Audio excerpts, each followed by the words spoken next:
I am so glad you're here for this month's pantry chat. But if it's your first time, go ahead and grab a cup of something, honey. Now, if you've already enjoyed the January and the February grocery hacks, March is where it really starts to get fun. Same as usual, I have about 5 doable projects for the month, so let's get to it. Now, March is National Frozen Food Month, which is a great reminder that frozen foods are a delicious and healthy way to stock your pantry. Yup, I said pantry and not freezer, because my reality, and maybe yours too, is that I'm just working with this little section of my refrigerator, that's the freezer, and then I have a small stand-up one downstairs in the basement. I'm here in a townhouse, so I can't go crazy on frozen foods because I'll max out on space pretty quickly. But since I've become a food preserver, honey, I'm starting to rival those of deep freezers, and so can you. So let's get into that, because this month you're likely to see tons of fruits and vegetables on sale. And I take full advantage of having an early taste of summer while we're still, nestled in winter. But even better, the work of having to hull, blanch, skin, peel, dice, your frozen fruit is already done, which makes it super convenient. Now, some frozen food buys are better than others, so let's talk about that. Now, here's some of my notes.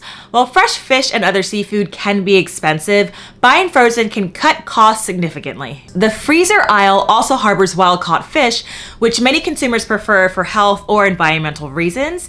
Also, Trader Joe's, if you have one near you, sells frozen cuts of wild-caught cod for less than the price of most fresh, farm-raised fish. Of course, you want to go for your frozen vegetables, but especially corn. Did you know that fresh corn is often genetically modified, but many frozen corn options are non-GMO certified? Even though I canned corn from the farmer's market this summer, one of the things that I did not have an opportunity to can is succotash, which is just a combination of corn and lima beans. I love succotash. It's never gonna be like the succotash from the lima beans that my pop-pop used to grow in his garden. Those things were just huge and so incredibly sweet.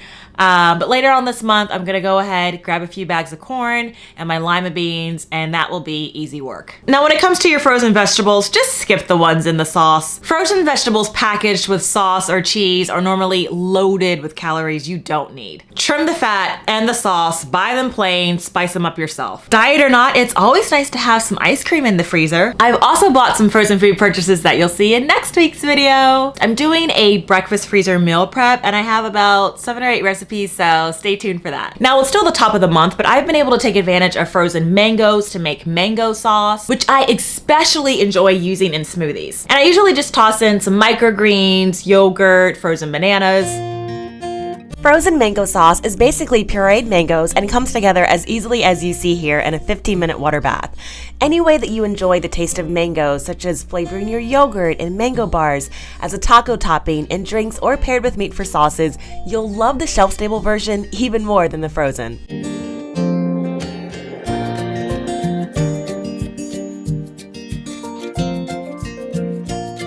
Ooh, and I also picked up some frozen strawberries because I ran out of strawberry fig jam about 2 months ago. And strawberry fig jam is my favorite, and my dad loves it too. Frozen foods are preserved in season so you can still enjoy incredible flavor from the freezer aisle, and in my case, homemade jam in winter. I've already canned my figs, so this recipe came together without any stress. Hey, good morning, Dad. I walked into my office and I'm like, why's my phone ringing? Dad, you're gonna be mad at me this morning. Here's the strawberry fig jam. So I was able to process 4 half pints. Biscuit here. And oh yeah, Dad. I also got some bacon in the oven. What do you eat? Torturing me like this. Now, I really love canning my figs for a couple of reasons. My dad grew up in Louisiana and had several fig trees in his backyard, so my grandma would make all of their jellies and jams with figs because they were just so abundant. Unfortunately, I'm up here in Maryland, and that is not the case. There's only a short window of maybe like 2 to 3 weeks, sometime usually in August, where I can even get fresh figs at this one farmer's market. Outside of that, figs are pricey around these parts, and I can only find them in the dried bulk bins or already pre-packaged, and I'm talking about $5.99 a pound and up. Now, with most recipes with figs, whether they're fresh or dried, you've got to cook them until they get soft. But when you can them, they're already soft and cooked, and so that just makes your recipe that much faster. Now, I also picked up some frozen pineapple because I love pineapple straight out of the jar or just for recipes.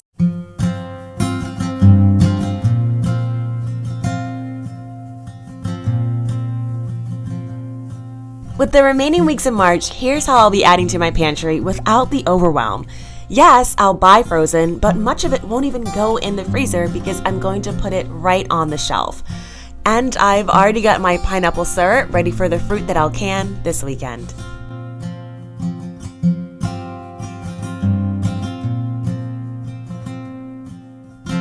Now let me say this, the overwhelming majority of my canned food pantry is sourced from whole foods, which is always my preference because I can use the skins and the cores and whatnot to make other products or ingredients or toss into the compost. And that benefit is amazing. But during the tail end of winter, when summer is still months away, I do like being able to replenish things that either I'm out of or low on super quick during the month of March by relying on frozen foods. For those of us living in small spaces, the drawback of frozen foods is that it's not something that you can easily scale. If you have multiple freezers, you should likely invest in a generator for when the power goes out. Plus, your food is frozen, so you still need to cook it. So I don't buy frozen food to keep it frozen. My freezers are temporary holding grounds of food that we're eventually going to eat in the next month or two or can.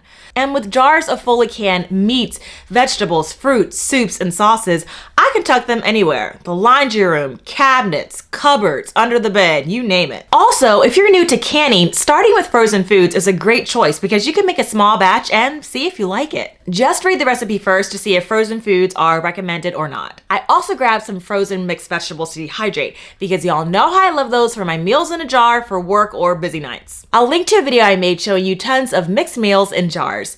Frozen veggies are already washed and blanched, so yep, you can just come home and dump them on the dehydrator racks.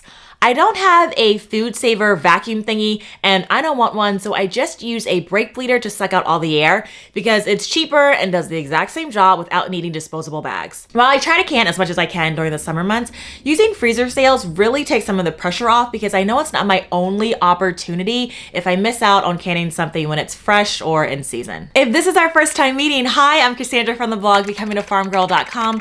I'm here to help you start canning, gardening, and learning homesteading skills in a small space and in your spare time. Now, if you're already a canner or you're interested in canning, don't sleep on this next tip because if you do, you're gonna be feeling some kind of way in the next couple of months and all I'm gonna do is just give you the look. Now, I can all year long, but April through August is a busier canning season. One, because you have the abundance of all the fruits and veggies that are coming into season. Two, you got the folks that are gonna be canning their own gardens. And then third, you've got the folks that enjoy canning more recreationally with things like summer fruits, making jellies and jams. I say this because April is next month.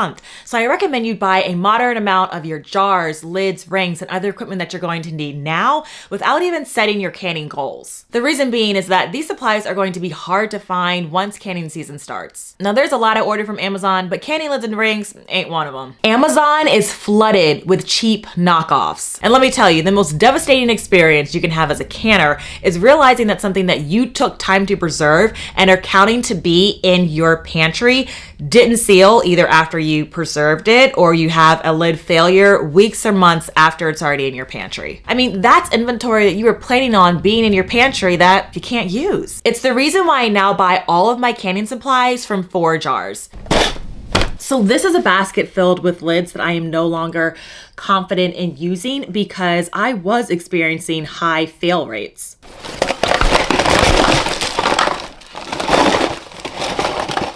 So I haven't gotten rid of these because I can still use the lids for like fermenting, but my parents sometimes would just, order me a couple of lids off of Amazon because I do a lot of canning for them. But like, this is devastating, right? Because this was inventory that I was supposed to be using and the confidence factor just isn't there. 4 Jars offers canners a superior product that you can see and feel. They're a US family-owned company that provides phenomenal customer service and a product that speaks to modern canners. Their website offers incredible information. They're engaged in the canning and the homesteading community, and their prices are still affordable. So place your order at 4 Jars where they're canning lids and rings. You can use my code FARMGIRL10 to take 10% off of your order and get free shipping. It's also time to order your seeds, start them, and get organized. Don't forget to rummage through the clearance section at your retail stores for clothing and supplies that you may need for next year's cold weather season. During the cold weather months, I love to wear long johns underneath my jeans and pants for added warmth. I had one flannel waffle set that I had for years, but then last year I added one more set, and it was the polyester spandex blend. And I've really enjoyed it because it doesn't bunch under your clothes like the flannel waffle set. Well, I was at the right place at the right time because I found these on clearance at Walmart for $3 for the tops and $3 for the bottoms. I wasn't so lucky in the men's department for my husband, but I'll poke around for the next couple of weeks and see what I can find. Ooh, here's the good part. I wanted to shout out a few of the comments from the videos I posted last month. So in the fermented mayo video, a number of you shouted out that you had tried a recipe that I had shared from the book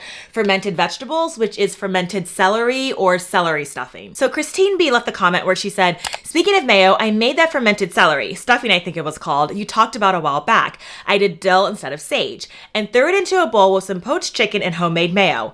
Best and easiest flavorful chicken salad I've ever made. I might never go back through the effort of making full-on chicken salad again. Exactly, Christine. I am not being dramatic over here without cause. And then Jake Beers commented, I love fermenting. Your celery stuffing is my favorite. My house is never without it. I know because it's so good, y'all. Okay, sorry. I even tried it with Swiss chard stems. It was so good. Like, what a clever idea. So I usually will take my Swiss chard ends and I'll make them into a hummus. But that makes a lot of sense. So Jake, thank you so much for sharing. And the reason why we're raving over this recipe is that for most things, celery is used as an accent. So it's never like I need to use the entire stalk. And you can't can it or freeze it because it just turns into mush. But when you ferment it, you can't even tell that it's fermented. And then you have your herbs like your sage and your dill. And fermented celery truly does keep its crunch. It's available if you just need, a scoop or two, and it's just, it is super delicious. You've got to give it a try. So my meal prep video, I had made a comment that I had attempted to can sweet potatoes again, because when I initially canned them years ago, I did not like the taste. There was like this off taste and flavor, but then a farm girl here on the channel left the tip that I should roast them first.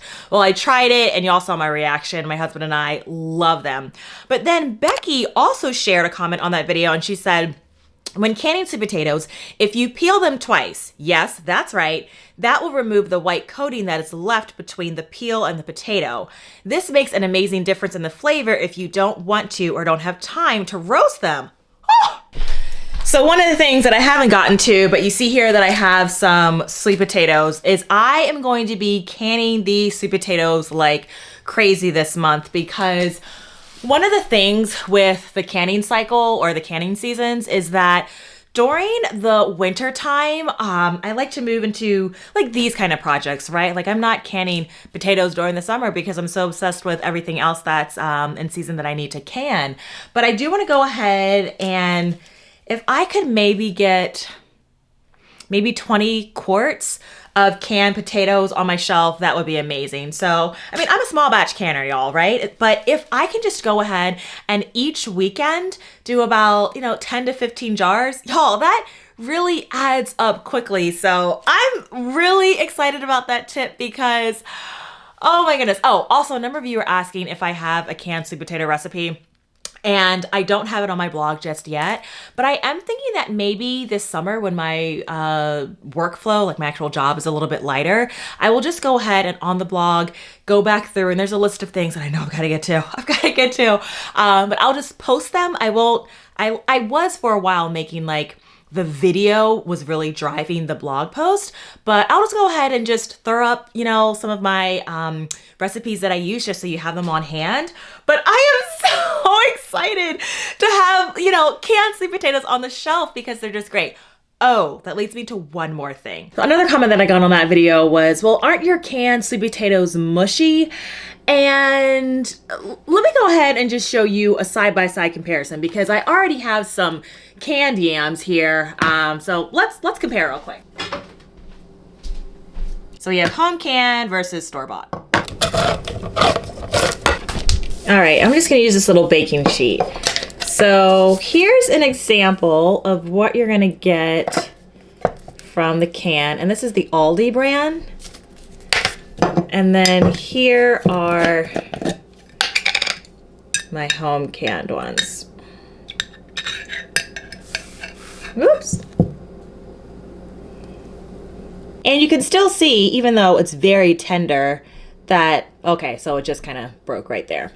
All right, y'all, so let me scoot you in.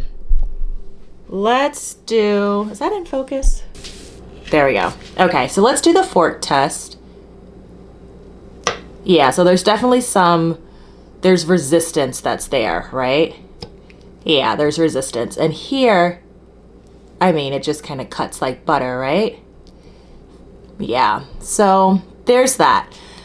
But that's not all. I think the thing you gotta think about is how you actually eat your sweet potatoes. So even when I bake a sweet potato, I like it so that the insides are super whipped, and I'll add a little bit of, butter and brown sugar and cinnamon. But then also when I eat my sweet potatoes, like I'm the kind of person, and this is just me, y'all, it's just me. This is a meal that, one, I just love the taste of sweet potatoes. I love them in syrup. I love that it's a starch, and I loved the combination of the cloves and cinnamon and all of that. But the thing is that I'm a sweet potato eater where I take a little bit of the sweet potato, and I'll eat them plain, like for sure. But then I usually almost always have another something that I'm pairing the sweetness of the sweet potato with. So for example, tonight I am eating some liver and onions, and then I'm gonna go ahead and take these sweet potatoes, and I'm just gonna go ahead even now and dump them in the pan. And let me show you how I normally eat my sweet potatoes.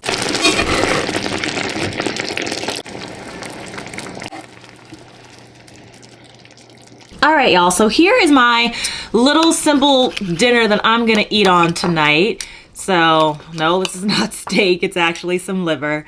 But how I'll eat this, I'm talking just real talk, right? I'm gonna take a little bit of my liver here, and then I'm gonna add some of my red onion here, and then I'm gonna scoop on some of these sweet potatoes here, and then this bite of goodness is going to go into my mouth here. Right? And I'm not worried about it. That's really good. My husband is actually eating the leftovers of the chicken spaghetti tonight. But I would say that I am absolutely going to continue to can my sweet potatoes because there's still so much you can do with these, right? So no, you cannot make sweet potato fries, out of these. You can't put them on the grill. But you could still use your home canned sweet potatoes to make a pie, soup, muffins, mashed, chili, a stew, curry. So a few of y'all were wondering about my smoked turkey necks. My husband and dad grill during the summer months and they'll smoke some for me, but I also grab a few at the grocery store during the cool weather months. Now, anytime over the course of a year, you'll stumble over clearance items, and those are definitely things that you want to take advantage of. I found these chicken thighs on sale for quick clearance, and I canned them right on up by making a firecracker sauce. If you enjoyed this month's pantry chat, check out the playlist or the video that pops up on your screen. I'll see you in my kitchen or garden soon. Take care, friends.